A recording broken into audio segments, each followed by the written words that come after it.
Claiborne brothers interview. Who's older? Gaylon is younger. By how much? 15 minutes because the doctor only had a 15-minute interval on his watch. No. When you go to a Bible study, family reunion or something in 15 minutes, I'm going to look just like this. There you go. One of the questions that was asked at the reunion was, what was something that you felt was a strength of growing up in a big family, and what was something you thought was a big challenge or a difficulty?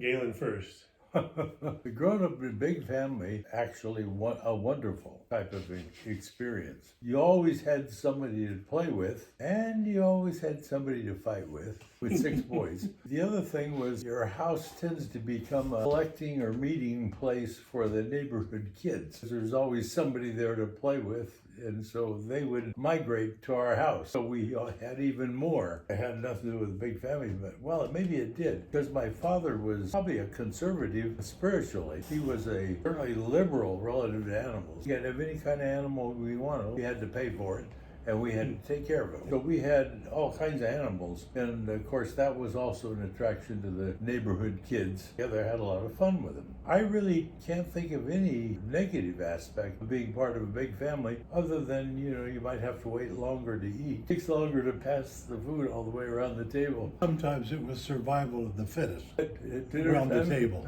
Yeah, right. Who was the fittest? My dad, Your dad. with a switch. What animal did you have? If everyone got an animal, would you have a particular animal? Yes, Monk was a one-eyed donkey. He was blind in one eye. He had an eye over there, but he was blind. He came for a discount. I think it was my donkey. I kind of feel like today I owned him, and he was a good donkey. I remember I had a goat. He had a goat. I used to go back in the back of the yard, and the goat would be laying down, and I'd go lay down with the goat, go to sleep, because he's nice and warm and everything. We had chickens and ducks and things like that. My dad would end their life suddenly. We'd chase him around the yard with a basket, try to stop plopping. And then they would serve him for dinner. So consequently, I never ate chicken because they were my friends. I couldn't eat. I never ate chicken until I was, an adult. And of course, we all had dogs and cats. The only name I ever knew for that cat, I was a little kid. Well, we moved away from Highland Park when we were 12 years old. It was Old Gray Balls. My dad named him. Pastor Claiborne, what's the name of your cat? Old Gray Balls. Liz, my wife today, thinks my dad was pretty smart. He get us the animals to keep us busy and watering and riding and taking care of everything. Because when you got 6 boys that live in a house, that's kind of close. They're full of schism-rinctum. You got to get rid of energy some way. And the animals fill that need, Isn't that a word that Mom used, schism-rinctum? Yeah, I think it was. Do you know what it means? No, I have the foggiest idea. But you know the feel of the word. Yeah, I got the feel of it, yeah. What would the family say how you guys were alike and how you were mainly different? We're most alike in size and looks. We looked alike. My dad didn't know us apart, I think, until we were 8 or 9 years old. And that's looking from the front. From the back, you're really in trouble. My mother could. She could tell us apart. When we went to school, teacher would make us wear a tag or something, which is which. The interesting thing was that we both had the same nickname. My nickname was Twin. His nickname was Twin. For my dad. From your dad. I think because we had 6 boys in constant schism-rinctum, I think for Mom and Dad it became a house of prayer, mostly. I remember one time we didn't have any food to eat. A box of food showed up on the front porch, just out of wherever, the blue. I remember they told us it came from God, and later on in life I found out from someone else from the church that they knew about the delivery of food boxes to needy families. The food box was collected at the church and sent to our family, and it actually came from the church. But I guess you could say that came from God. All I know is we ate that night. Another thing about a big family with lots of boys, at least, there's a pecking order. Who can beat up who? The biggest guy basically always wins. Early on, to realize that later on, this size may change, and when it does, pity that older guy that used to be the biggest. Finally returned so I could beat him up. Yeah, I had to run. You said what you were alike. People called you twin. You both had the same nickname. Did things start to separate? Who had the better sense of humor? Who was more agreeable? who got into more mischief? Well, I was always fatter than him, so that was always kind of a negative implication that I had to shoulder all the years of my life. So he was a little bit thinner, was the first presenting difference for people just looking at us. That was capitalized by the kids and the brothers, sister and parents and everything. Second factor was which one was the most handsome. Gaylon was always more handsome than I as well. I didn't know that. Oh, yeah, you talk to the girls, you'd find that out. How come you're not as cute as your brother? You have to wade. I'm now talking about my personal trauma, as a kid. I never heard anybody tell me he was smarter than me until later when he became an engineer and I became a pastor. Then it was obvious he was a lot smarter as the world turns, Did you see any distinctions like that as you were growing up? No. You thought we were just the same? Yeah, well, since I was handsomer and thinner, obviously I had nothing to worry about. You didn't suffer from the personality No. disorders No. that I had to overcome. I don't remember anything up to age 12 where there was any differences, except he and I used to fight every day. We hadn't fought yet that day. Start playing around with him, pushing him and say, hey, we haven't had a fight today. We get started and it would usually turn into a fight. A physical fight? Physical fight, yeah.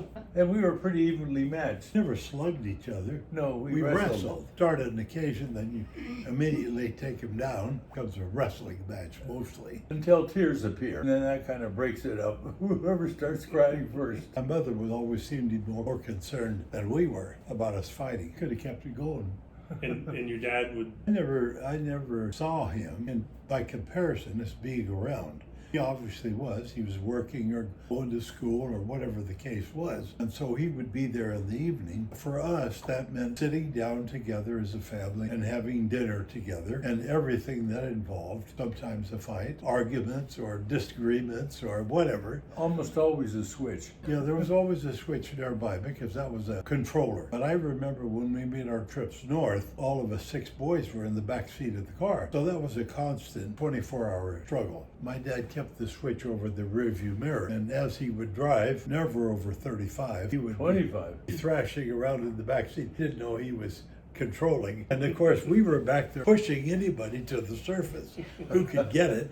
So the idea was to dig as deep down on the floor if you could and let someone else take the punishment. To define what a switch is. It was a limb of a peach tree, a budding limb that's going to have fruit that next year. Maybe a 1/4 inch in diameter, 1 inch. Mother would make pies, pumpkin pies usually. She would hide it up in her high in her closet so the boys wouldn't get it. And we would find them, and then we would cut a piece out, and we would slice the whole pie, and then move the other pieces together. So to us, it looked like nothing was ever gone. There was a piece out.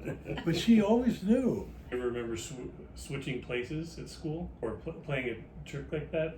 Being twins? I don't remember that intentionally switching until high school. High school. And the first time I remember switching, I had to go and I was a freshman in high school. I had to go into the hospital for the surgery, which was about 2 or 3 day visit in the hospital. And That was for your tonsillitis. Yeah, tonsillitis. I had a first period class and he did not. So in his gracious way, he appeared at my class every day for about 10 days for me while I was absent.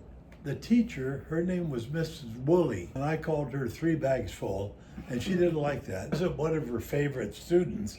And then he showed up. He would stick bobby pins in the crack of the desk between the wood, and he twanged the bobby pins while she tried to teach, and she has to try to figure out where's that, and know it's from this area. And he was always, it's me. And she would, of course, call him up front and read the riot act to him and send him to the principal. He would always disappear. And later she would find out at a staff meeting, well, he never came. So that created more tension, and that only exacerbated itself for about 10 days. And then I came back and he disappeared. That's one time it happened. Of course, I read the riot act, and that's the only D I ever received in high school from Sister Woolley. 3 bags full. But no, I want to hear. Later, it became more intentional. We started dating girls, then it became kind of a game to try to fool them. Sometimes you could, sometimes you couldn't. I don't ever remember fooling one. Oh, okay. I'll keep it quiet. Remember once I dated a twin in junior high school, where I finally got the courage up to ask her for a date, and I asked the wrong one. I couldn't tell them apart. Later on, in our post-college era, beginning of our careers, we accidentally had that confusion happen. If I were traveling, I might run into someone in a strange place and they'd think I was him. Of course, I was treating them like a stranger, which they couldn't understand, and so on. And he has had the same experience in other situations. And so at that point, we began to intentionally deceive people. As siblings, you grow up, and then life happens, families, times when you're far apart, close together, emotionally, relationally. Now you guys are, I would say, very close in a lot of ways. During that journey, what drew you back sort of closer to one another? For all my life, that's been a handicap that he has had, because all of our life, because I'm older, everybody expected me always to go first. And even now, if I say you go first, I realize that somehow I'm guilty. I'm doing something wrong. It's fun to be a twin, but you want to be the younger. Yeah, there's a lot of advantages. And if you're going to spend your time being a twin, be an identical twin, because that's what makes it all fun. Not identical are above all people most to be miserable. Remember, we started out real close. The first 9 months. Yeah, we slept in the same bed. Yes. Yeah, we were roommates, and we hugged each other every day. That's pretty close. Yeah. But then after we were born, we've separated. This is pretty close right now. Early on, you were just another baby in the family. Family was full of babies. When Kids. we were born, there was 4 kids in 3 years my parents had. And so it was. Think about the size of that blessing. Got 2 kids, double it up, and put it into 3 years. Tracy's starting to cry. We were always together in school, like in elementary school. So until we, even into high school, it wasn't until we got out of high school that we really started separating as far as togetherness. And in those years, another brother. Nothing unique about him except the fun we can have doing twinning stuff. But he lost his head. He was kicking against the pricks, so to speak, too hard. So by the time he turned 17, he joined the Air Force. And he disappeared, right, for 4 years. Went to the Air Force, went to Japan, of all places. I thought he's nutso because that's 4 years. And that never crossed my mind. You're 16 years old, and you're going to spend 4 years, 25% of your life in the Air Force. And I said, no, Army, you can go in for 2 years instead of 4 years. So I'm going to wait and go in the Army, which I did. I waited, and then I went in the Army as soon as I was old enough. I thought it was a good idea, so I did it. Uncle Gaylon, did you ever go AWOL when you were in the Army? I did. I went AWOL to get engaged. You did? Oh, tell us about that. I was scheduled to 8-to-8 training, 8 weeks, 2 weeks off, 8 weeks, whatever. I had some off base time coming, and I knew I was going to be off. And I wrote to my girlfriend from college. She agreed to come out to Fort Ord to her, and before I went to Germany, I had temporary. Oh, this was at the end of 16 weeks training, because I had orders to go to Germany, which is going to be my permanent duty station from Fort Ord, California. And so she came out to California. So I was going to go out with her and propose to her and so forth. Young man in love, and maybe a lady too. But what happened is we're cleaning up around the barracks and everything, and we had some trash, so we decided to burn the trash, and we did. And somebody saw us, some officers, he said, "You're not allowed to burn. This time we're in combat ready condition and all that. You can't start fires." The enemy is seeing all that. So anyway, they pulled all our passes. Oh, So I didn't get a pass that weekend. I got a flight from Texas to California, and she's going to meet me in Salinas. and I'm saddled to base, can't get off.